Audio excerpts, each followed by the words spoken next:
Welcome to Take on the World 2020. This is Life Matters with Nate and Jen, and this is a very special presentation that we put together for this conference, this virtual conference. We're very excited about being invited to, and we wish that we could be in person with you all, but we understand why that's not the case this year, and we also realize that this virtual conference is a huge opportunity, perhaps to reach even more people than usual.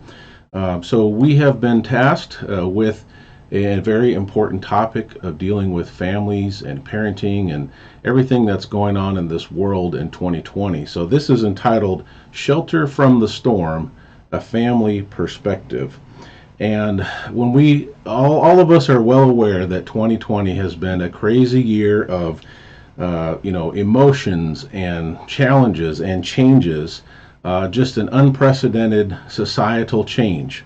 And, things like COVID-19 and this, quote, pandemic language, the fear-based frenzy, there's so much that has affected and contributed to. Riots in many, many major cities across the nation, a dividing and conquering along racial lines, also along political lines. I mean, you name it, they found something to try to divide us on. And it's also been a tremendous year of the flaunting of evil and I guess an attack on things that would be considered righteous. Right. And many, probably the vast majority, really have no idea what's going on. And it's sad because they're believing in the mainstream narrative. And us as truthers, we have to realize that we've all been there. So this isn't we're smarter than them, we're some elite class of individuals. We need to recognize that. We need to be patient with folks and to try to share truth with them, to pray for soft hearts and open minds. But this lesson is really about what should our response be as families, as parents, leading families, whether we're a single parent or whether there's two parents in the home or whether you're, a guardian of some type who is taking care of individuals in your home. But we need to realize that this is an attack.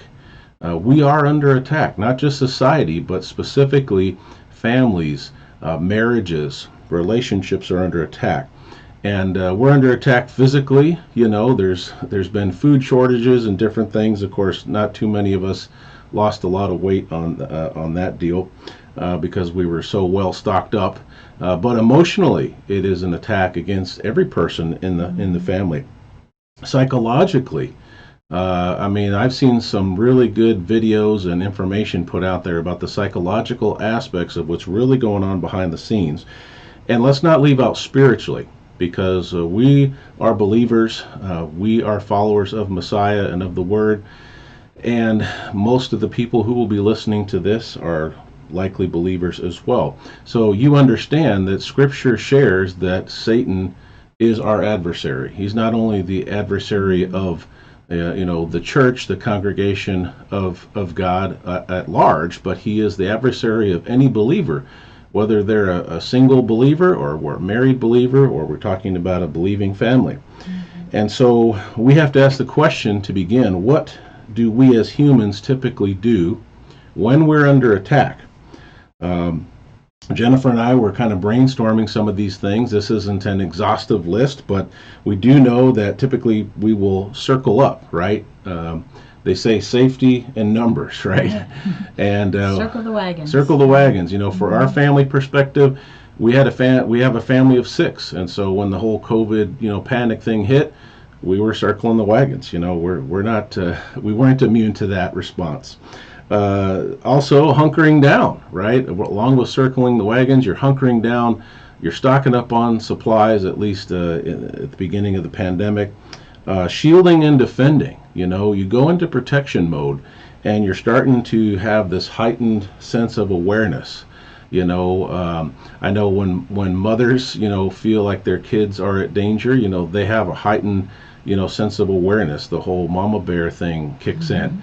When I was a police officer in Alaska many, many, many years ago, I remember that they would tell us, we have to have always have an issue of awareness, okay? A code orange, if you will, is what they would say. Always be aware of your surroundings and, looking for potential threats, about one step below, the beginnings of paranoia. And then also we try to get intel, we try to get information. We want to know what's going on, what are the threats, who are the threats, how can, we help ourselves.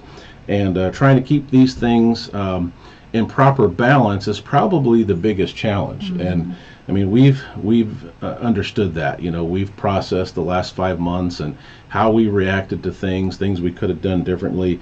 And we're recognizing too that at times our balance was out of whack. We were too focused on the physical aspects of it.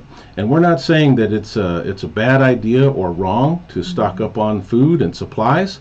But we recognize that sometimes we can make that the main thing. And spiritually, biblically, that should not be the main thing. So we have to keep the proper focus and balance. So, like Nate said, we see this as an attack. We see this as, an effort to traumatize this world. And really, when you think about trauma, trauma involves the following components. There's a loss of control. No one would choose to have something traumatic happen to them, whether it's an accident or an assault or whatever. But one major component of trauma is that the person experiencing the trauma has no control over the situation. Also, a loss of a sense of time. And I don't know how many people I've talked to, woke people and typical people, who say, I can't even remember what day it is. I've been working remotely, or I got laid off from my job, and one day just kind of flows into the other. And, we look at each other sometimes and we're like, what day is it? What? I can't even remember. It still feels like March or whatever. Yeah. So that loss of a sense of time is another kind of a hallmark of a trauma response. Not knowing when the end is coming of this COVID situation, no end in sight, keeps you from being able to plan, from whether our kids are going back to school to, family vacations to whatever. This situation has put us in a situation where we don't know how to plan for the future and what's coming down the pike next. Yeah. It also leads to increased hypervigilance. It seems like whatever the governor's next mandate is going to be, or what's going to come out on the news. We're kind of waiting for the shoe to drop. But just know that these are all trauma-based responses, and really these are things that someone would use in torture of human beings. I mean, in war times, people have been kept in enclosures where they couldn't tell day from night. They couldn't keep track of time. They didn't know when they were going to be let out or when someone might come in and rough them up. I mean, these are thought out torture tactics that we're experiencing. And when you think about how hard society is taking this, it's no wonder. It is a trauma response that we're having because what we are going through is traumatic. Yeah, absolutely. So we've all heard of the fight, flight, freeze response. That's a trauma-based response. And we see evidence of fight, flight, and freeze in society right now. So Nate, maybe you have an example of the fight response we might be seeing. Yeah, one of the potential examples, and there's many out there, but just the one that really came to the forefront of our minds as we were studying for this presentation, is the rioting, the protests and the rioting that were happening. We were seeing, whether some were good and some were bad, leave that up to you to decide. But in both cases, whether it was somebody doing it for the right reasons or somebody doing it for the wrong reasons, peaceful protests are one thing, but getting physical with people, rioting and destroying businesses is a whole nother thing. But what they both have in common is it is a fight response. And so that probably is one of the biggest examples that we could give. If we could just say what's the biggest one of 2020, I would say that would be it. I feel like the whole COVID situation primed the pump for people to be in that fight response because they already are feeling fearful. Yeah. So fight, flight, freeze. So flight, what would be an example of flight response maybe? So, flight could be you pack up your pickup with, your bug out bag and whatever else, and you head off into the mountains. And I know there are some that have done that. That sounds great. Yeah, I even saw some YouTube videos, some fishing and camping channels, adventure channels that were doing just that. Months ago, they were like, hey, due to the whole COVID thing, I'm camping out here in the middle of nowhere, in the mountains of Colorado. But for some people, flight is going, being afraid to leave their home. So they're fleeing to the safety, right? Their believed safety of their home, their castle, right? They're avoiding going to worship. They're going to the store as little as possible, right? And many times they're not even seeing loved ones. It is really sad to see on social media and different ways where people said, oh, haven't seen my parents for months, or the grandkids haven't seen their grandparents for several months because we're afraid of the COVID situation. So it's again, the hunkering down and the living in fear. Yep, it's very natural response to keep ourselves safe. So Yeah. So then freeze, fight, flight, and freeze. So freeze is our third trauma response, and that can look different, but here's some examples of what that might look like.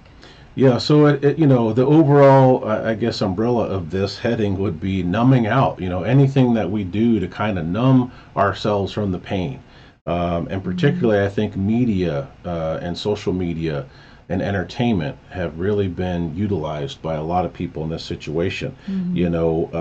Interestingly enough, most truthers do not have a high opinion of Disney, but most of you will know that Disney Plus came out, just relatively soon, just a handful of months before the whole COVID thing really hit.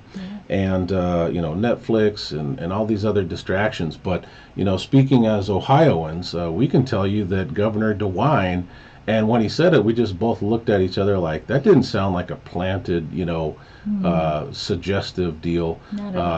He was playing the part of Mr. Subliminal there, but he said, oh yeah, basically hunkered down in front of the TV. All you families should be hunkering down in front of the TV.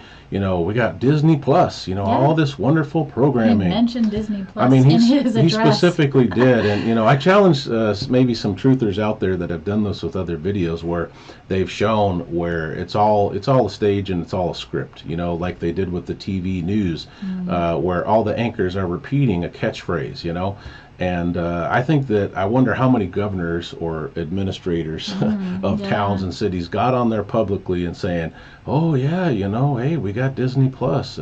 All the families, that's what you can keep busy with during this pandemic. Yeah. So, I mean, they're not going to get that one by us. I don't know what you guys think about that out there in the viewer land, but I just thought that was noteworthy that that the government is telling us what we should be watching and doing as families. It's one thing if they're trying to say, oh, well, wear a mask and do this and do that for your own safety. But when they start saying, here's what you should be doing as families, that should be a huge red flag for anybody listening to that and to wake up and smell the coffee on that one, because that is a control tactic and trying to direct what we should do. And this isn't a video about Disney, but we all know why they would want to direct young minds and families towards that kind of programming. For sure. So this fight, flight, freeze response, this is when our brains are in the fear mode. We feel under attack and our brains automatically respond in one of these three ways, or a combination of these three ways. But really when that happens, our thinking brain, the prefrontal cortex up in the front, is offline because God made us to try and keep ourselves safe. And he made our brains, and our bodies so amazingly equipped with adrenaline and cortisol and all of these things that happen in a split second to keep ourselves safe. But when we're under prolonged trauma, prolonged attack, and we feel unsafe, our thinking brain is not working well. Mm. So that thinking brain up here is where we reason and evaluate and look at consequences of our actions, and it's our executive functioning. And really, we need to have that back online. We need to overcome the fight, flight, freeze response and get our thinking brain back online. We can't function properly until we're able to get out of that fear response. And there's ways to do that, and there's ways to calm down our bodies so that our thinking brain comes back online. And really, we calm the body down by increasing felt safety. When we feel and know that we are safe, then we can take a deep breath, our heart rate goes down, our adrenaline stops pumping, and we can breathe deeply and we can think clearly again. And so ways that we can do that are by, and really I want to focus on, this works for adults, but also for children. We need to make our children feel comforted, not under attack. We need to make our home a safe haven. We need to do things like family rituals and traditions that give us those feelings of security, stability, connection, whether that's having family dinners together, your worship time, other traditions that you might do, maybe going for hikes, being in nature is very reassuring. And these are all things that take some intentionality. And as parents, it's really important right now that your kids are feeling the tension in society and maybe the tension in the house. Yeah. Maybe, the unknowns. And how the they parents figure are that reacting. out. They're watching us and they're keying off of us. And if they see us freaked out or fearful all the time, that's going to have a trickle down effect. Yeah, absolutely. So when we can soothe our bodies, we can calm our brains down, we can get back out of the fear response and be more healthy, be more thoughtful about our actions, not be reacting, but be proactive. So that felt sense of safety, that's why we, titled this Shelter from the Storm. Really, home, the family needs to be shelter because there's a storm going on in society, probably more than any of us have ever experienced in our life. And so it's really important that we do everything we can to shelter our family, protect them during this difficult time. And the social media aspect too, and the technology, it brings that storm right into your home. You might think, well, we're not going outside, around people rioting and all that, but it's coming right into our homes. And so we need to be aware of that and prepared ahead of time to deal with that and to process through. Right. So depending on the ages of your children, make application, but that might be, maybe you have teenagers who have access to social media, or the news is on, or, whatever, pay attention to that, limit that.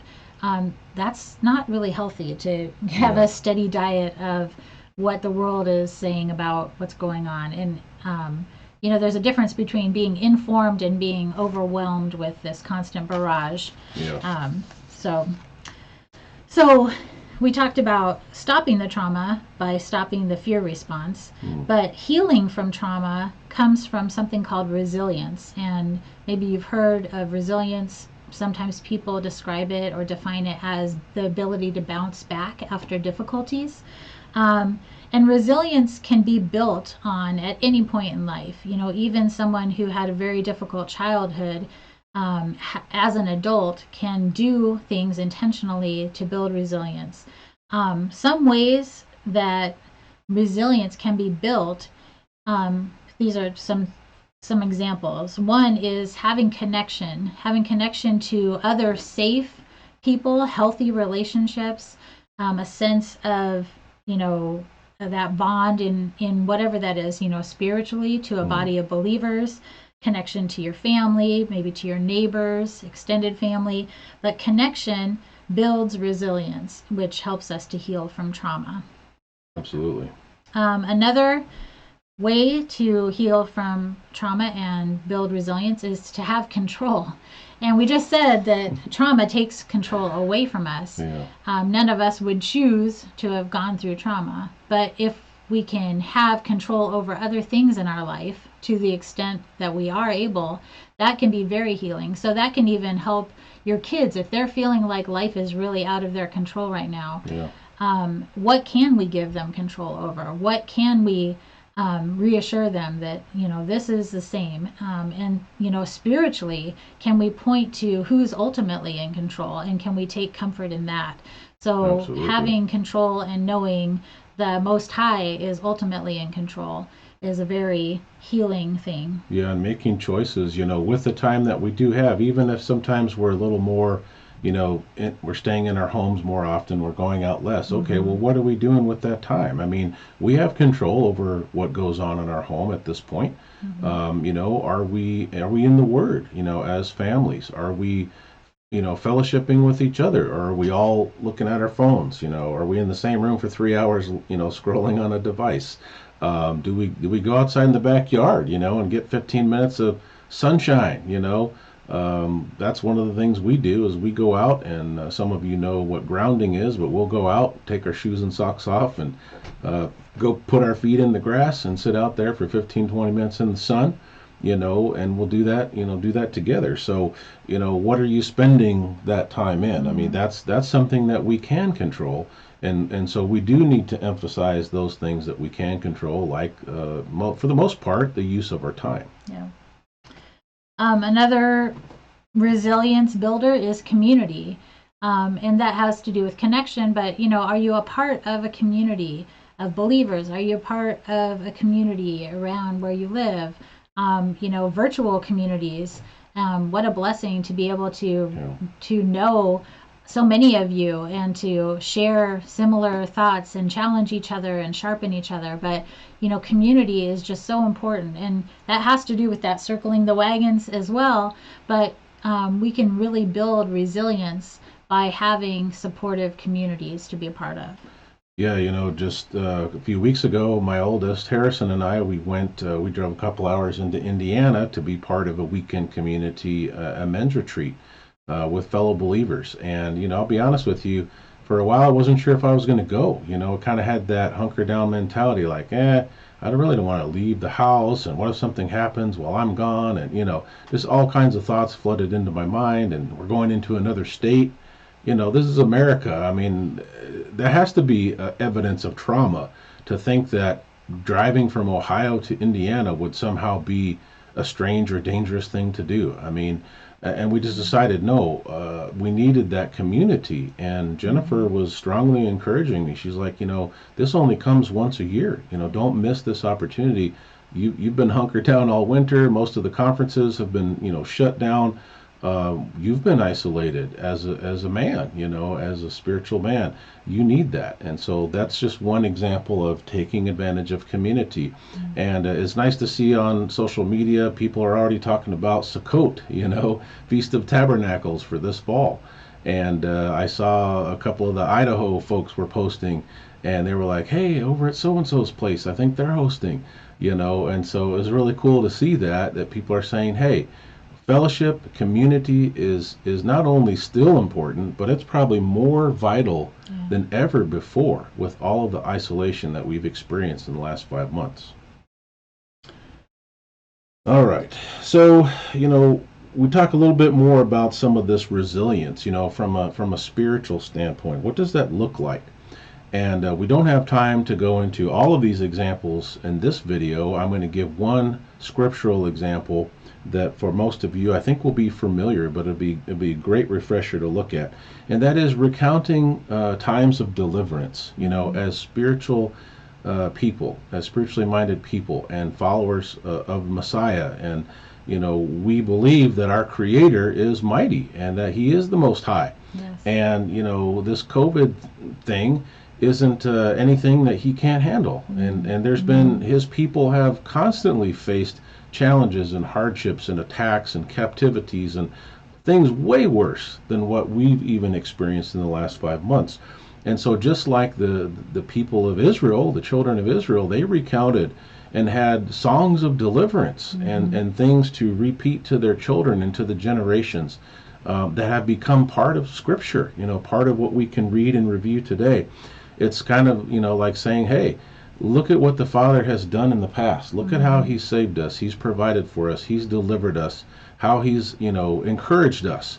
And so I want to give a short reading from Exodus chapter 15. Uh, Many Bibles will entitle this maybe the Song of Miriam or Moses.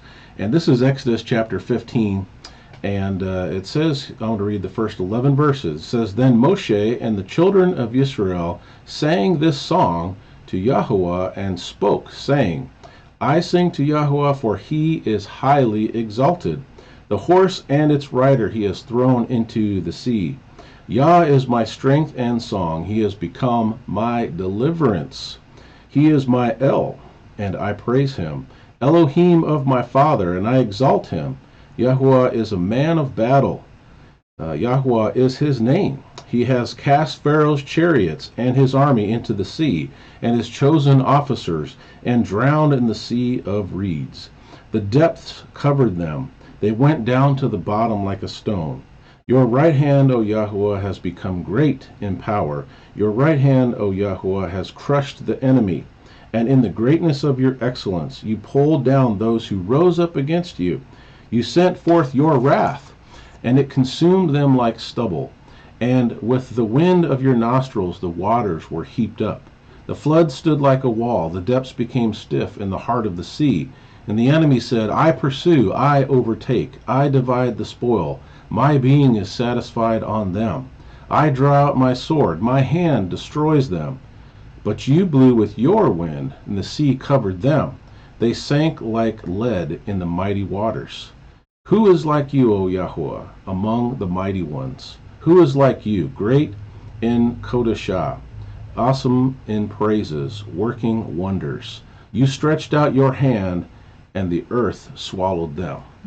And that's exactly what we're talking about. I mean, this is the people of Israel recounting deliverance. And so, we can read scriptures like that. I got goosebumps reading some of I that. did too. Here's what the enemy devised and planned, and look at how powerful they were. And I mean, this was Pharaoh. He was considered a god on earth, the son of the sun god Ra. He had, hundreds and hundreds of chariots and horses. Just the most formidable force in the entire world at this time. And yet, who was in control? The Father, the Creator. Who was the deliverer of his people? Yahweh, the Most High. And so we, even today, can take encouragement in those scriptures. And hopefully, every one of us as believers, whether we're individuals, a married couple, or families, we can also recount the deliverance, the things that He has helped us through in the past. And some things may be way worse than this COVID thing. So, thus far, the Lord has helped me. That is part of this resilience and encouragement. Yeah, that's so amazing to think about. And, how many times in scripture are we told, remember this, remember this? The Ebenezer, the Yeah. stone of help, Yeah. and God's people would set up these remembrances so that they would never forget. And we need that. We need Yeah. that Hallelujah. reassurance through our lives. So, Yeah. great. So, really, as parents, we have to be able to help our kids and our families and each other through this hard time. We have to get a grip. We have to deal with this situation ourselves. It's a hard time right now, and Absolutely. but we will be okay, and the Father will see us through. But we have to have a hold and a grip on this ourselves so that we can help our children through this. Especially, we see how difficult this is for adults. Children should not have to try and navigate this alone, and we really need to be intentional in helping to guide them, and we need to not dump on them more than they can handle for their age. Absolutely. So we had some thoughts about how to be honest with our kids, but still not put the burden on them about dealing with this situation. Yeah, and we're together. We're in agreement that there does need to be age-appropriate communication and discussions on these things.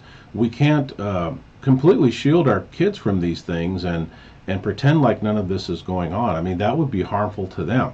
But at the same time, we can go overboard. We can go, way beyond the age appropriateness we can lay a burden on the shoulders, and the minds and the hearts of our kids that is too much for them to bear. And as Jennifer said, as adults, we still have quite a bit of control over our lives. As kids, they might have much less control. I mean, many kids don't, they're students, and look how much control they had over their school situation.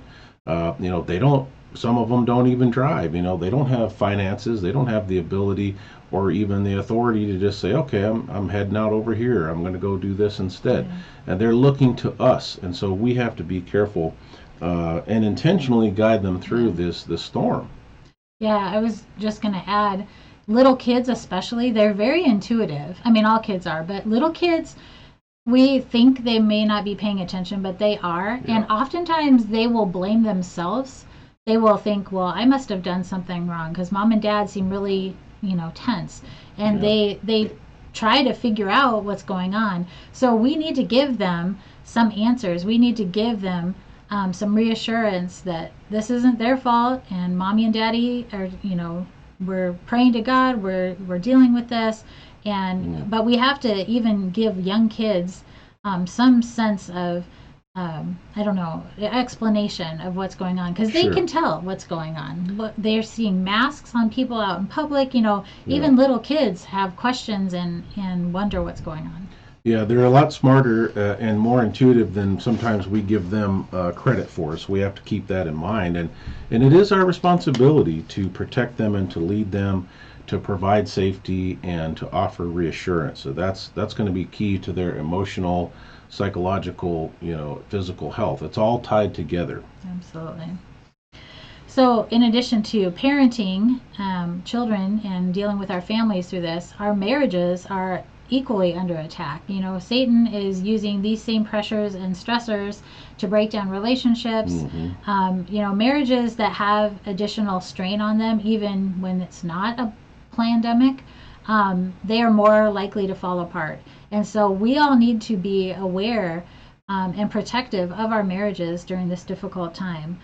There are some things that we can do to fight back and actively protect our marriages. And so Nate and I came up with, a list of some ideas. You may have others that you do and want to do for your marriage. But, spending time together, not just when you're paying the bills or having to do chores or whatever, but actually investing time together in your marriage.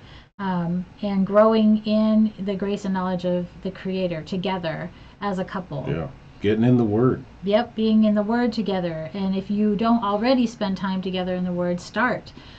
Spend that time. Invest spiritually in each other, and feed on truth and promises and build each other up. And be built up by the Word of God. Yeah, these eternal truths and promises that the Father has given us in His Word. I mean, if we're feeling more fearful, more discouraged, more, discombobulated, the more time we spend in the Word, the more encouragement we're going to have, because those are promises, and we can see that He is faithful, and He can be trusted, and things are going to be okay. He is going to take care of us, even if we are persecuted, even if we lose our own lives, our physical lives, our physical bodies.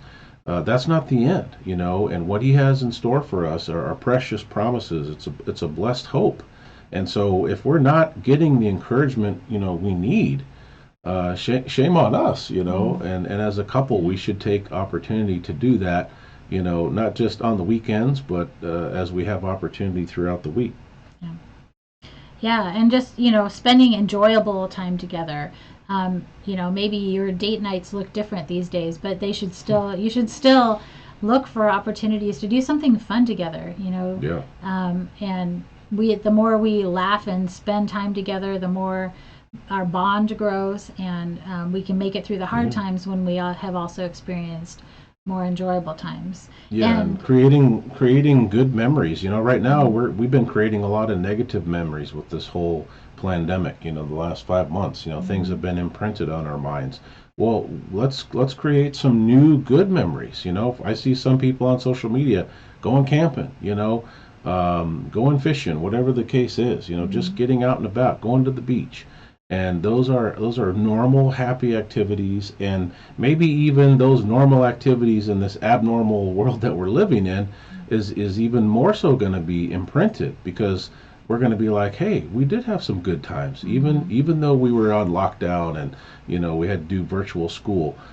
Kids are going to remember, especially those certain memories and relationships, and even couples, even middle-aged couples and older couples. We can create new memories that 20 years from now we'll be looking back on and saying, yeah, I remember when we did such and such. So it's really important to, and again, that's part of what we can control, right?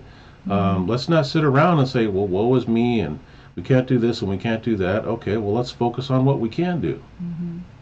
Yeah, so we really just want to remind married couples that, if you don't realize you're under attack, you're not going to protect yourselves. But we want you to know that this is an attack on marriages as well as families. And so Absolutely. be vigilant, do things to protect your marriage, and be intentional about it, pray about it, and ask for guidance and strengthening for your marriage during this time. Yeah, be on guard against these attacks. And, so I guess in conclusion, we have a few things we want to share in wrapping up this video for you. But, 2020, we believe, is going to be a make or break year for a lot of marriages, a lot of families. And we've already seen some families and marriages crumble. And it's really sad to see that. But the year's not over. We're only a little more than halfway through the year. And so a lot of damage can still be done if we're not in the fight, if we're not alert and aware of what's going on, and we're not, taking some of the steps like we've shared, to encourage us and build relationships.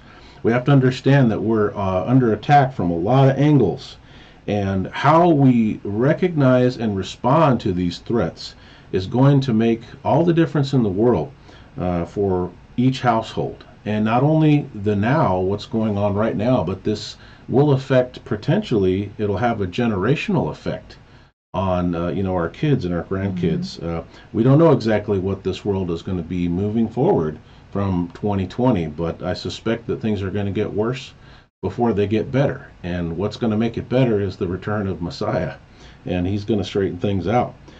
But let us not be unaware of what's going on. Let us not be frozen in fear. Let us, as believers, not shrink back, and as parents and individuals, important people, guardians, let's not shrink back spiritually. Let's stay alert, and let's armor up, because we're under attack. We're in a battle. We have an enemy. He's launching, flaming arrows at us. We have to have our armor on.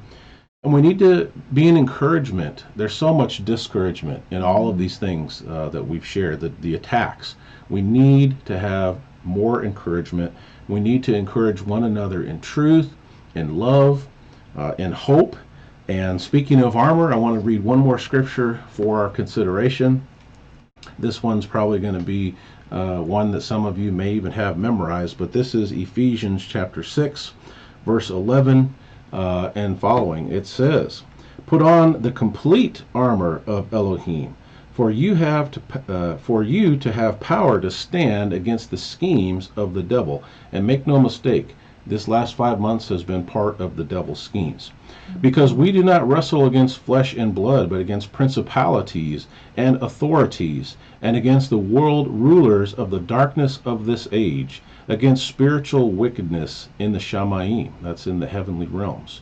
"Because of this, take up the complete armor of Elohim, so that you may have power to withstand in the wicked day, and having done all to stand, stand then, having girded your waist with truth, and having put on the breastplate of righteousness, and having fitted your feet with the preparation of the good news of peace. Above all, having taken up the shield of belief," that's faith, "with which you shall have power to quench all the burning arrows of the wicked one.